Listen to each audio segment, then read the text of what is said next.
और हम स्टार्ट करते हैं क्वांटम केमिस्ट्री। सो सबसे पहले देखते हैं पोस्टुलेट्स ऑफ क्वांटम केमिस्ट्री।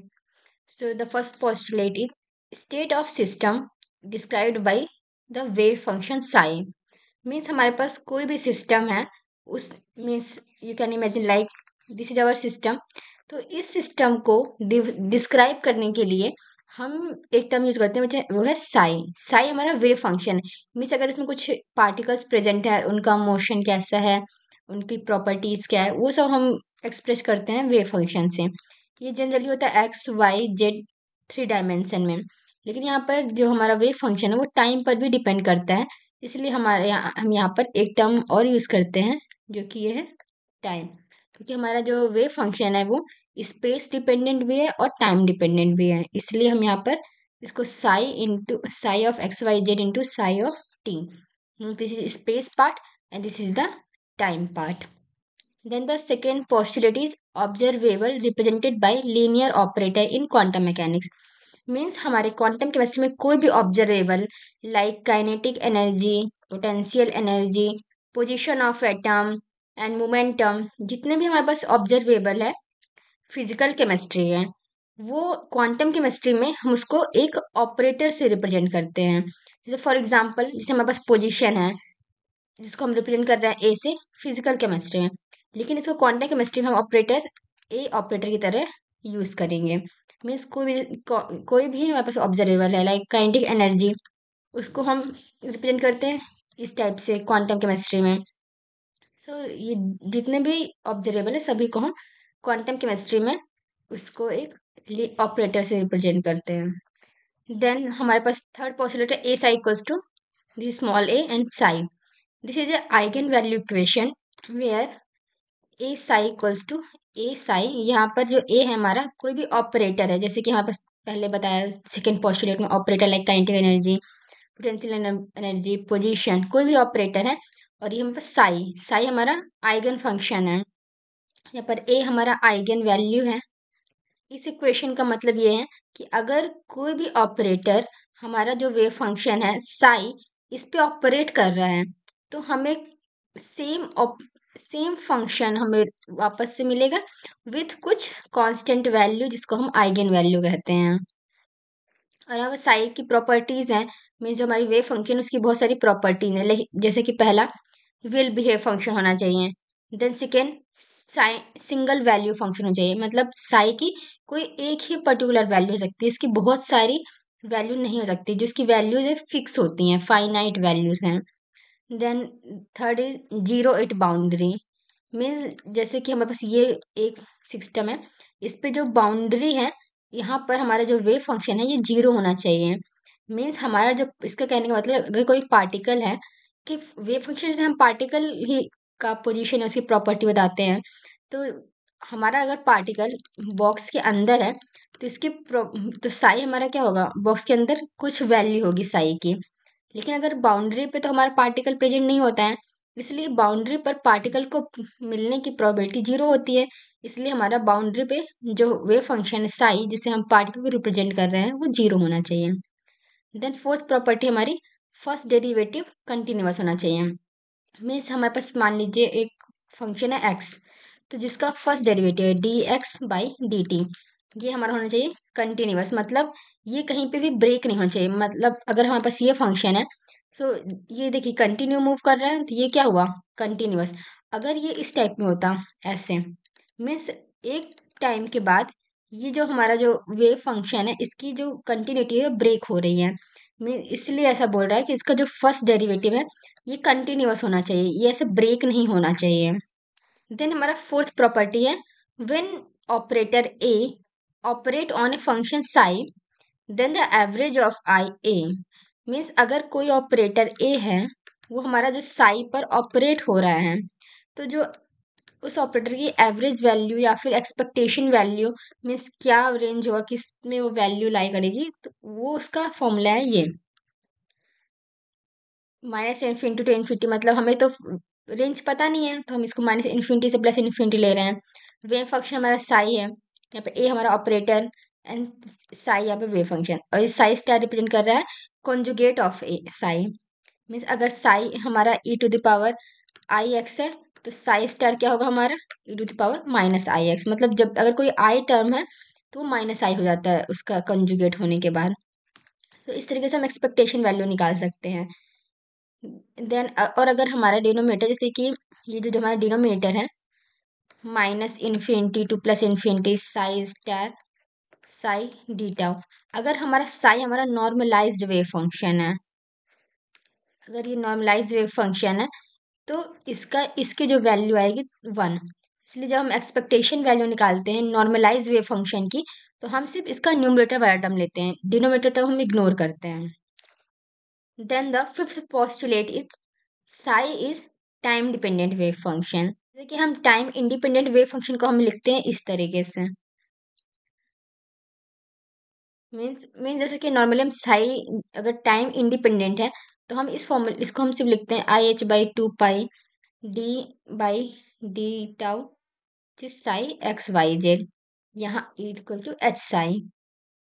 लेकिन यहाँ पर हमारा साई जो है टाइम डिपेंडेंट फंक्शन भी है, इसलिए हम यहाँ पर एक टर्म यूज और करते हैं टाइम का, क्योंकि साई साई हमारा टाइम पर भी डिपेंड कर रहा है, जैसे कि हमने फर्स्ट पोस्टुलेट में बात किया था। तो अगर साई हमारा टाइम डिपेंडेंट है तो हम इसका फॉर्मूला लिख सकते हैं psi t equals to e to the power minus i E t by h cut. The next point is operator, कि हमने पढ़ा था ना ऊपर की ऑब्जर्वेबल को हम ऑपरेटर से रिप्रेजेंट करते हैं, जैसे कि काइनेटिक एनर्जी को हम टी ऑपरेटर से रिप्रेजेंट करते हैं, इससे डिफरेंट डिफरेंट ऑब्जर्वेबल को हम ऑपरेटर से रिप्रेजेंट करते हैं। सो इन ऑपरेटर्स की भी कुछ प्रॉपर्टीज होती हैं, जैसे कि हमारे पास प्रॉपर ऑपरेटर दो टाइप के होते हैं, लीनियर ऑपरेटर और non linear operator. Linear operator मतलब डिफ्रेंसिएशन वाले टर्म्स या इंटीग्रेशन जैसे वाले ऑपरेटर, वो हमारे लीनियर में हो गए, और नॉन लीनियर में हो गए log, l, under root, square term, ये सब हमारा नॉन लीनियर ऑपरेटर है। ये जो हम प्रॉपर्टीज पढ़ रहे हैं जनरली लीनियर ऑपरेटर के लिए पढ़ते हैं। सो द ऑपरेटर हमारा फर्स्ट है डायरेक्शनल इन नेचर, मतलब कोई भी ऑपरेटर हम अप्लाई कर रहे हैं तो वो एक डायरेक्शन में मूव हो। जैसे कि अगर हमारे पास डी बाई डी एक्स हमारा मान लीजिए यहाँ पर एक्स है, तो इसको हम डिफ्रेंशिएट करेंगे तो हमारा 1 आएगा। लेकिन अगर हमारा एक्स पहले है, d by d x then बाद में है, तो इसको आप जैसे कि हमने पहले किया था वैसे आप इसको सॉल्व नहीं कर सकते हैं, क्योंकि जो हमारा ऑपरेटर है हमेशा जो उसके राइट साइड पे जो वैल्यू होगी सिर्फ उस पे ही ऑपरेट हो सकता है, वो जो लेफ्ट पे वैल्यू उस पे कभी भी ऑपरेट नहीं होगा। इसलिए हम बोल रहे हैं कि हमारे जो ऑपरेटर है डायरेक्शनल इन नेचर है। देन हमारा सेकेंड प्रॉपर्टी है मीनिंगलेस विदाउट फंक्शन, मीन्स अगर इसके पास कोई फंक्शन नहीं है तो उसका कोई वैल्यू नहीं होगा। जैसे कि यहाँ पर डी बाई डी एक्स है, अगर डी बाई डी एक्स के आगे कोई फंक्शन नहीं है, जैसे कि एक्स स्क्वायर या एक्स क्यूब या फिर एल एन एक्स, कोई भी फंक्शन होना चाहिए, अगर कोई फंक्शन नहीं है तो उस ऑपरेटर का कोई वैल्यू नहीं है। देन हमारे पास थर्ड प्रॉपर्टी है nth power means operated n times, means अगर कोई भी ऑपरेटर हमारा है जितना पावर है मतलब वो उतने बार उस पर ऑपरेट होगा। For example you can see if D by d x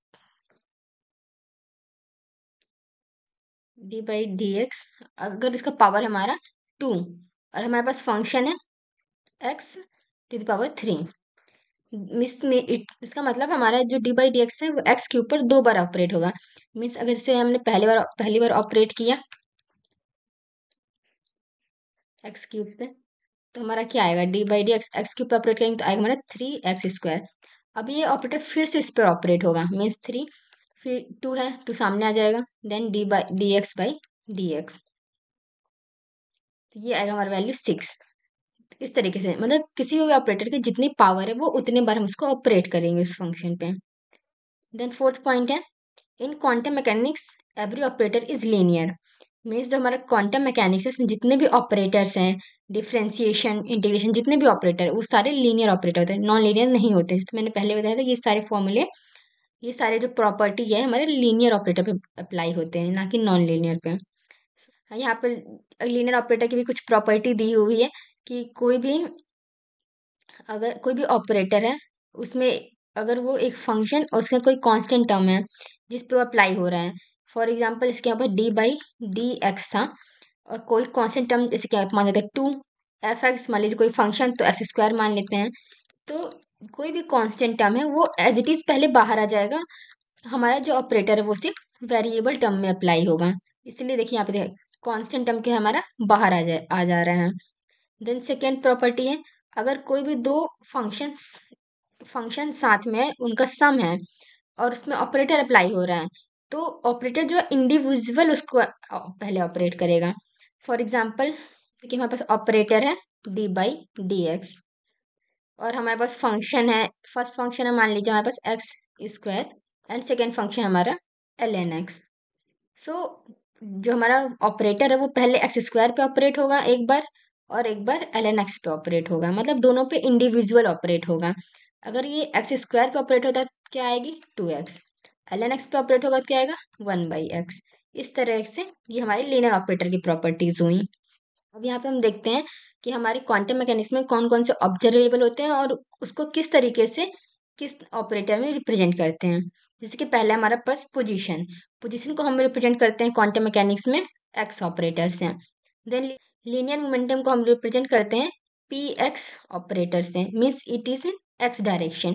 अगर ये वाई डायरेक्शन में है तो क्या होगा पी वाई, जेड डायरेक्शन में है पी जेड, इस तरीके से है। तो पी एक्स क्या है हमारा -i/h डेल/x। अगर ये y डायरेक्शन में होता तो क्या होता -i/h डेल/y। अगर जेड में होता तो y की जगह जेड आ जाता। इससे नेक्स्ट है एंगुलर मोमेंटम ऑपरेटर। तो एंगुलर मोमेंटम ऑपरेटर को हम एल से रिप्रेजेंट करते हैं और एल क्या है हमारा r क्रॉस p। तो r यहाँ पर हमारा कोई पोजीशन को रिप्रेजेंट कर रहा है और p हमारा लीनियर मोमेंटम ऑपरेटर जो हमने ऊपर देखा था यहाँ पर। सो हम r को रिप्रेजेंट कर सकते हैं पोजीशन है तो x y z तीनों डायरेक्शन में पॉसिबल है। उस तरह p हमारा एंगुलर मोमेंटम, सॉरी p हमारा लीनियर मोमेंटम भी तीनों डायरेक्शन में पॉसिबल है p x p y p z। So overall यहाँ पर r और p का क्रॉस प्रोडक्ट है और क्रॉस प्रोडक्ट को हम जनरली मैट्रिक्स में रिप्रेजेंट करते हैं, जिसके ऊपर तीन डायरेक्शन है i j एंड k। और r हमारा होता है x y z, p हमारा क्या है p x p y p z। Generally cross product को हम मैट्रिक्स फॉर्म में रिप्रेजेंट करते हैं। अगर ये डॉट प्रोडक्ट होता है तो हम डायरेक्ट मल्टीप्लाई करते हैं, लेकिन यहाँ पर ये क्रॉस प्रोडक्ट है इसलिए हम इसको मैट्रिक्स फॉर्म में रिप्रेजेंट करेंगे और सॉल्व करेंगे। ये हमारा हो गया एंगुलर मोमेंटम ऑपरेटर। देन हमारे पास नेक्स्ट है काइनेटिक एनर्जी। काइनेटिक एनर्जी मैंने पहले बताया इसको टी से रिप्रेजेंट करते हैं। तो यहाँ पर एक्स डायरेक्शन के लिए मैंने लिखा है -h² डेल² यहाँ पर टी को हम लिख सकते हैं px² + py² + pz²/2m। पर p क्या है ये लीनियर मोमेंटम है, m हमारा मास है। Then the next operator is total energy. Total energy is kinetic energy plus potential energy. Potential energy को तो हम डायरेक्ट v से रिप्रेजेंट करते हैं और काइनेटिक एनर्जी को हम t से रिप्रेजेंट करते हैं। t हमारे हमने पहले देख लिया ऊपर वाले में -h²/2m डेल² होता है। सो ये हमारा सिर्फ एक्स डायरेक्शन के लिए था। इस तरह वाई डायरेक्शन में भी जब टोटल एनर्जी हम निकाल रहे हैं तो हम तीनों डायरेक्शन में निकालेंगे। तो इसलिए ये हो गया टाइम, तो इसलिए हम काइनेटिक एनर्जी को T x plus T y plus T z लिख रहे हैं। इस तरह पोटेंशियल एनर्जी हमारा एक्स वाई जेड तीनों डायरेक्शन में ले रहे हैं कि हमें कंप्लीट टोटल एनर्जी चाहिए है। देन यहाँ पर नेक्स्ट ऑपरेटर है हार्मिशन ऑपरेटर। जैसे कि हम टोटल एनर्जी के लिए हम जो ऑपरेटर यूज कर रहे हैं एच, इसको हम हार्मिशन ऑपरेटर कहते हैं। इसे हम लिख सकते हैं kinetic energy plus potential energy. Potential energy को हम रिप्रेजेंट करते हैं v से और काइनेटिक एनर्जी हम रिप्रेजेंट करते हैं -h²/2m डेल²। यहाँ पर जो डेल² है ये इसको हम लैप्लासियन ऑपरेटर कहते हैं, जो कि है del² / del x² plus del² / del y² plus del²/del z²। दोनों डायरेक्शन में जो डबल डेरिवेटिव है उसे हम कह रहे हैं लैप्लासियन ऑपरेटर।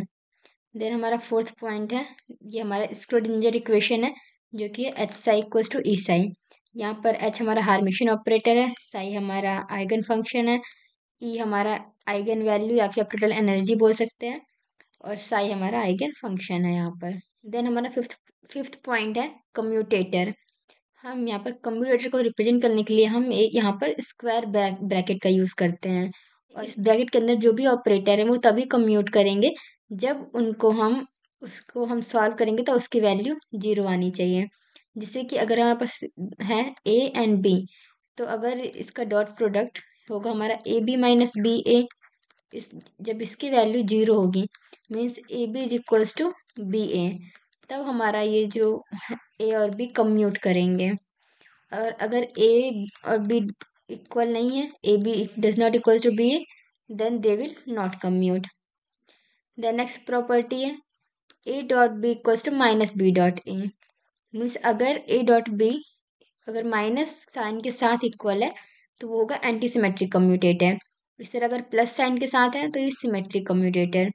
अब इसकी बहुत सारी प्रॉपर्टीज हैं, जैसे कि ये फर्स्ट है, इसमें यहाँ पर जो ए है ये कांस्टेंट टर्म है, तो जब इसका कम्यूटेशन रूल लगाएंगे तो ये ए जो हमारा बाहर आ जाएगा, क्योंकि वो कांस्टेंट टर्म है। देन सेकेंड में है क्या, यहाँ पर ए ऑपरेटर है फर्स्ट, और देन सेकेंड में है बी प्लस सी ऑपरेटर।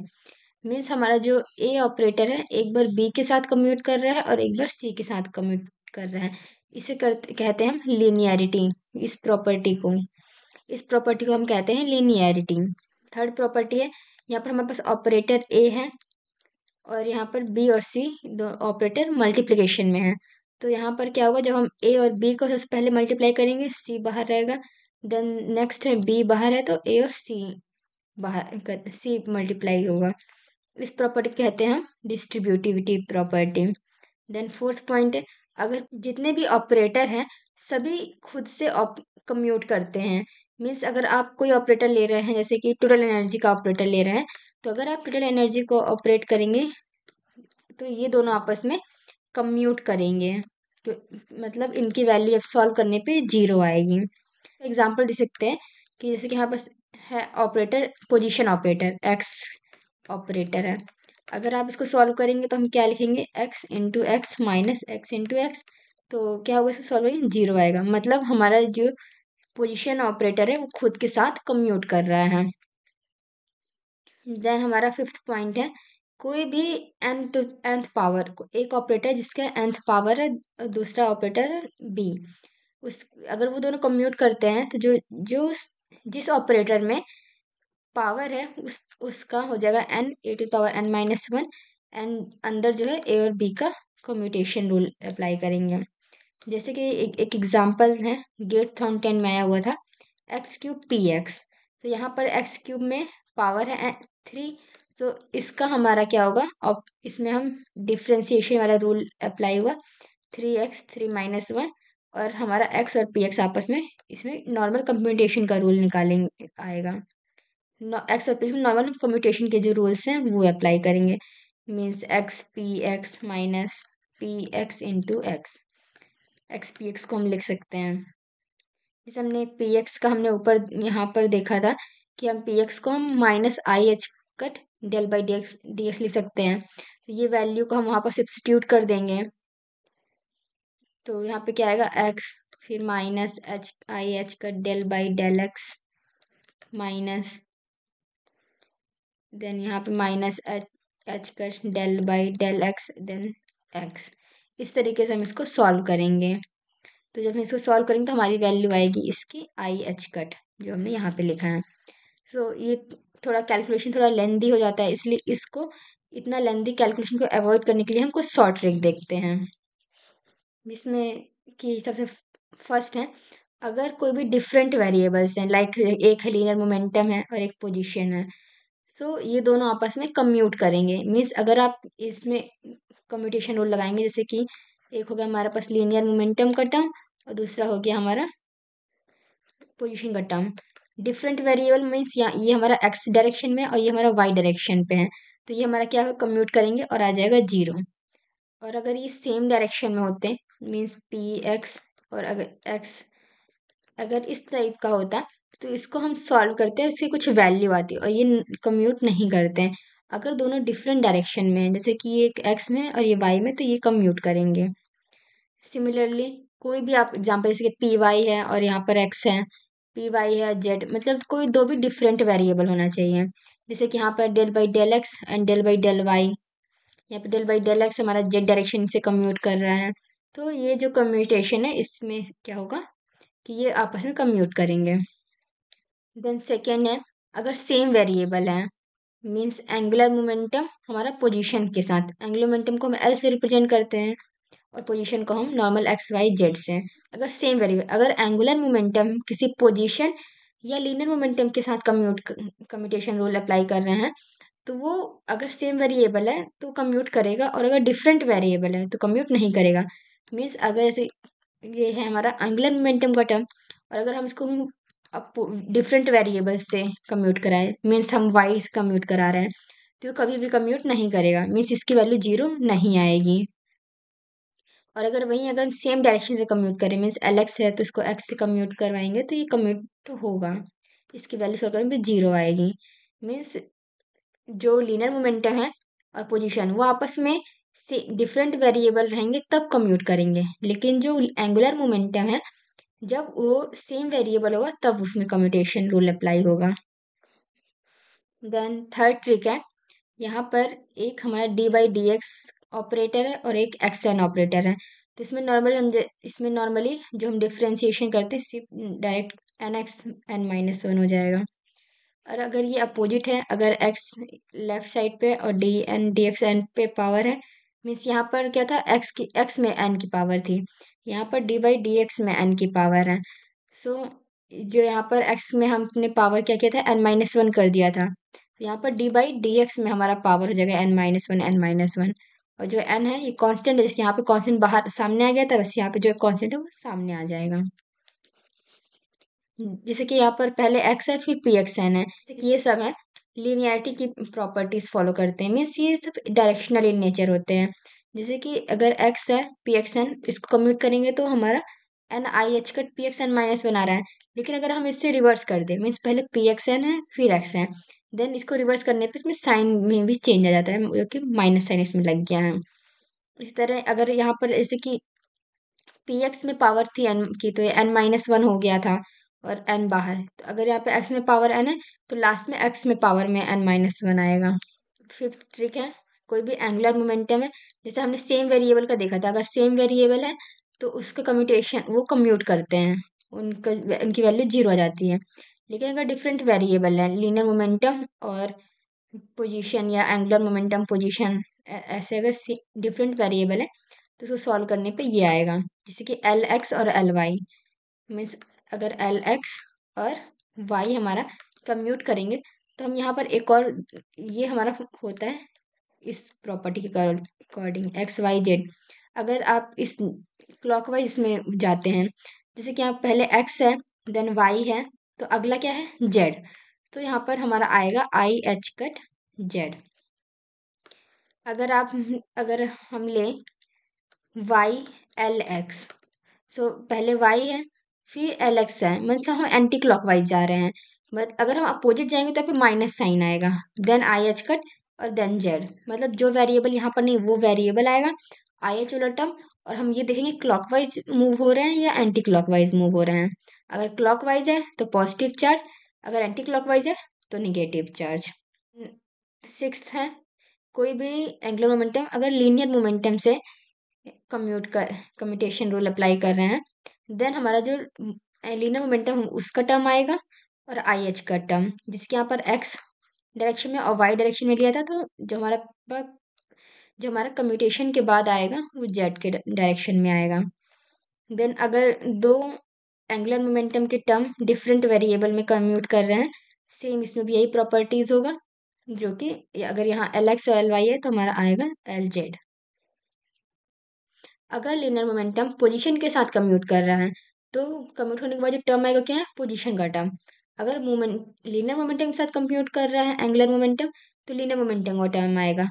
और अगर एंगुलर मोमेंटम खुद के साथ कम्यूट कर रहा है तो उसका ही टर्म आएगा। लेकिन सभी में ये वाला रूल फॉलो होगा, जिसमें कि अगर एक्स वाई और जेड ये क्लॉकवाइज मूव हो रहा है या एंटी क्लॉकवाइज मूव हो रहा है, ये सभी में फॉलो होगा। ये हम नेक्स्ट हमारा है ये हार्मेशन ऑपरेटर। यहाँ पर अगर कोई भी कॉम्प्लेक्स कॉन्जुगेट है, मीन्स अगर कोई भी आई का टर्म है वेव फंक्शन में, तो उसका कॉन्जुगेट होने के बाद वो माइनस आई बन जाएगा। मीन्स अगर हमारे पास ई टू पावर आई एक्स है तो ये बन जाएगा माइनस आई एक्स, अगर इसका हम कॉन्जुगेट लगा दें तो। इसका शॉर्ट ट्रिक है यहाँ पर, ये जो प्लस साइन है ये डैगर को रिप्रेजेंट कर रहा है। देन अगर हम कोई भी ऑपरेटर का ड्रैगर लगाएंगे तो वो हमारा हार्मिशन ऑपरेटर है, अगर ए के इक्वल आ रहा है तो। अगर वो माइनस ए इक्वल आ रहा है तो वह एंटी हार्मिशन है, अगर ये दोनों नहीं है तो उसके बाद वो होगा नॉन हार्मिशन। देन कुछ प्रॉपर्टीज है हार्मिशन ऑपरेटर के, जैसे कि यहाँ पर देखते हैं कब हमारा ऑपरेटर हार्मिशन होगा, कब नॉन एंटी हार्मिशन होगा। तो यहाँ पर देख सकते हैं पहले प्रॉपर्टी समेशन है, हार्मिशन हार्मिशन है। देन सेकेंड ये हमारा एंटी हार्मिशन है। देन थर्ड अगर क्रॉस प्रोडक्ट है ए और बी का तो वो हार्मिशन होगा कब, जब ए और बी का डॉट प्रोडक्ट जीरो होना चाहिए। देन फोर्थ पॉइंट है अगर कोई भी दो एक है हमारा ए नॉर्मल ए ऑपरेटर और दूसरा है ए डैगर, अगर ये दोनों का मल्टीप्लिकेशन क्या होगा, Hermitian. Then eigenvalue correspond to Hermitian operator is always real, means जो भी आइगन वैल्यू आएगी हमारी हार्मेशियन ऑपरेटर को अप्लाई करने के बाद वो हमेशा रियल वैल्यू होगी। Then non degenerate eigenfunction corresponding to Hermitian operator are orthogonal, means जो नॉन डिजनरेट आइगन फंक्शन है जो सेम नहीं है, मीन्स जिनकी एनर्जी सेम नहीं है, उन आइगन फंक्शन जो कि अगर कोई हार्मिशन ऑपरेटर लगाएंगे तो वो हमेशा ऑर्थोगोनल होगी, मीन्स उसकी वैल्यू जीरो आएगी। हार्मिशन ऑपरेटर हमेशा कैसे डिसाइड होगा, वो हार्मिशन ऑपरेटर हमारा ये जो फॉर्मूला है ये फॉलो करेगा। देन यहाँ पर कुछ प्रॉपर्टीज है डैगर की, कि डैगर मीन्स क्या होता है अभी जो हमने देखा। तो अगर हमारा कोई भी पोजीशन का जो ऑपरेटर है उसका अगर हम डैगर लगाते हैं तो वो सेम पोजीशन ऑपरेटर वापस आ जा रहा है। अगर कोई भी ऑपरेटर प्लस या माइनस में है, मीन्स कोई एक ऑपरेटर ए है एक ऑपरेटर बी, दोनों अगर प्लस और माइनस में है तो एक बार ए का ए पर डैगर का लगेगा, दोबारा बी पर डैगर लगेगा, दोनों पे सेपरेटली उन पे डैगर का ऑपरेट होगा। देन अगर कोई मल्टीप्लिकेशन में है सो उनका भी इसी टाइप से दोनों में डैगर लगेगा और बी हमारा पहले आएगा और ए बाद में। जैसे कोई कांस्टेंट टर्म है तो कांस्टेंट टर्म का जो में अगर डैगर लगेगा तो वो उसका कॉम्प्लेक्स कॉन्जुगेट बन जाएगा और जो हमारा ऑपरेटर है ए उसमें डैगर लगेगा। Then A to power n है तो ये हमारा प्रॉपर्टी है, ए की पावर एन हमेशा ए डैगर की पावर के एन के इक्वल होगा। देन एक प्रॉपर्टी ये है हमारी एंटी हार्मेशन, क्योंकि हमें माइनस साइन आ रहा है। देन द फोर्थ प्रॉपर्टी है इसका डैगर, देन अगेन में टू टाइम्स अगर डैगर डैगर अप्लाई हो रहा है किसी ऑपरेटर पे तो सेम फंक्शन वापस, मीन्स सेम ऑपरेटर वापस आ जाएगा। देन नेक्स्ट है नाइन्थ पॉइंट, अगर कोई दो आइगन फंक्शन है और कंडीशन हमको लगाना है कि डिजनरेट कब होगा और नॉन डिजनरेट आइगन फंक्शन कब होगा। जैसे कि यहाँ पर दो आइगन फंक्शन है, एक हमारे पास है A one psi one, then second ये है, दोनों में ऑपरेटर ए ऑपरेटर है। अगर ए वन और ए टू मीन्स आइगन वैल्यू अगर सेम आती है दो आइगन फंक्शन की, मीन्स आइगन इक्वेशन की, तो वो डिजनरेट होगा, और दोनों की अगर आइगन वैल्यू डिफरेंट आती है तो वो नॉन डिजनरेट होगा। देन टेंथ पॉइंट है ऑर्थोगोनल वेव फंक्शन कब, जब इसकी वैल्यू हमारी अगर जीरो आ जाती है मतलब वो ऑर्थोगोनल वेव फंक्शन है, और नॉर्मलाइज क्या है, जब उसकी वैल्यू हमारी वन आ जाती है तो हमारा नॉर्मलाइज है। और अगर कोई फंक्शन नॉर्मलाइज नहीं है तो उसको हम नॉर्मलाइज करेंगे, और नॉर्मलाइज करने के बाद कुछ नॉर्मलाइजेशन कांस्टेंट आता है जिसको हम या इस वेव फंक्शन से मीन्स इससे मल्टीप्लाई करेंगे। जैसे कि आप यहाँ पर देख सकते हैं कि अगर हमारा साइन नॉर्मलाइज नहीं है तो इसको हम नॉर्मलाइज करेंगे तो हमारी कुछ नॉर्मलाइजेशन कांस्टेंट की वैल्यू आएगी जिससे हम इसको मल्टीप्लाई करेंगे।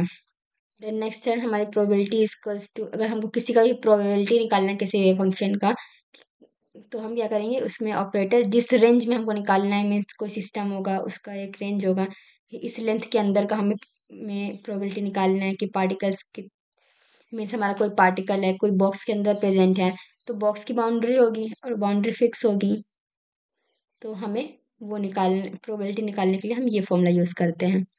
देन प्रोबेबिलिटी डेंसिटी, दो बार वेव फंक्शन को मल्टीप्लाई किया है, एक बार वेव फंक्शन कॉन्जुगेट लेकर के, एक बार वेव फंक्शन, इसको कहते हैं प्रोबेबिलिटी डेंसिटी।